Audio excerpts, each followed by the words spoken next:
અમદાવાદમાં 50 જેટલી શાળાઓ નિયમોને ઘોળીને પી ગઈ છે। અમદાવાદથી સમાચાર છે। એક બે નહીં 50 જેટલી શાળાઓ નિયમોને ઘોળીને પી ગઈ। દરખાસ્ત કર્યા વગર જ વધુ ફી વસૂલતી શાળાઓ પર તવાઈ બોલાવવામાં આવી છે।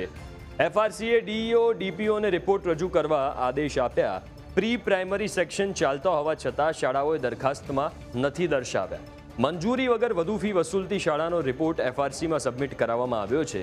નિયમ ભંગ કરનાર તમામ શાળાઓની વિગતો મંગાવવામાં આવી છે।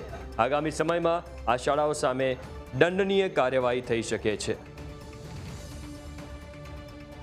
અમારી અમદાવાદ ગ્રામ્ય હસ્તક આવતી કુલ 288 શાળાઓની અમે ચકાસણી કરી અને આ શાળાઓ પૈકી 50 જેટલી શાળાઓ એવી ધ્યાને આવી છે કે જેમાં માધ્યમિક અને ઉચ્ચતર માધ્યમિક વિભાગની સાથે તેઓના જ પ્રાંગણમાં પ્રાથમિક એટલે કે પૂર્વ પ્રાથમિક વિભાગની શાળા ચાલતી હોય અને પૂર્વ પ્રાથમિકમાં તેઓ દ્વારા ફી મંજૂરી એફઆરસી પાસે કરાવવામાં આવેલી ન હોય અને આ તમામની વિગતો અમે એફઆરસી ઝોનને મોકલી આપેલ છે।